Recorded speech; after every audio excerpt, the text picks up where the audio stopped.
Hello, this is Joe Pryor, the virtual real estate team in Oklahoma, and we are primarily devoted to investors looking for residential real estate.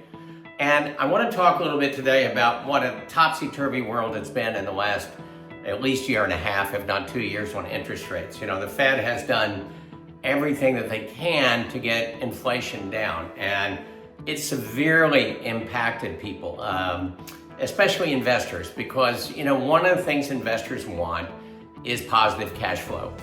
And, you know, if you've got 8% rates with prices still going up, and that's what's happened from the pandemic going forward, it became very, very difficult. But I think that Jerome Powell and the Fed have pulled off a masterclass in that even with this historic raise in interest rates, we've had a strong economy overall. Now, maybe it's not strong for everybody, but in general, we have not gone into a recession, and that is highly unusual when you act this way to raise rates. But now inflation is below 3%.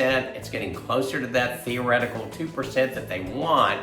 And so starting in September, and I've talked about this before, we've had lower rates. Now, when the Fed lowered in September, man, it was fantastic. It was great. I mean, rates really dropped tremendously. Then this happened, which is job reports came in well, economy's coming in well, inflation was starting to flange up a little bit. And so the bond market reacted, and the bond market caused the rates to go up. And sometimes that works opposite of what the stock market does. Sometimes it's together, but normally it's opposite. And so we saw rates going back up. Well, then last month, the Fed lowered again, and it made a slight difference, but really just stabilized things. So in other words, we didn't see the drop like we saw in September, but we thought that rates were going to go higher, and so they stopped that from going on. Now, we have a meeting coming up in a couple of days from when I'm doing this video, and the great expectation right now among economists and viewers and everybody else is at least an 86% chance that they're going to lower. They feel that they can do this, they don't want to derail the economy at the same time. And so we're looking at another 25 basis point drop. And we've already seen the bond market build a little bit of this in. So the good news is that we've finally been able to get rates down below 6% on a 30-year loan for investors that give us positive cash flow. So now in September, we got things down with interest rate buy downs, which I'm going to talk about in another video. We got them down to about 5.25%. Right now, you know, with 25% down, it's 5.99, although I've seen even 5.75 with buy downs.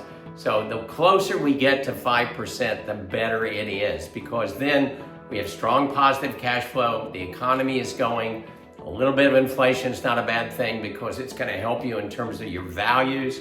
So we can depend on those two things. We can depend on appreciation, which builds a lot of wealth for you over 7 to 10 years, and we can depend on lower rates. So it's fixed for 30 years. You don't have to worry about 2026 going, well, is it time to refinance? Because that costs you money. So good news is that we think that rates are going to be going down leading into 2025. This is going to be extremely important. It's hard to predict what's going to go on in 2025 economically. We've got a new administration coming in. We'll just have to wait and see. But for right now, good news, we're going to see rates continue to drop.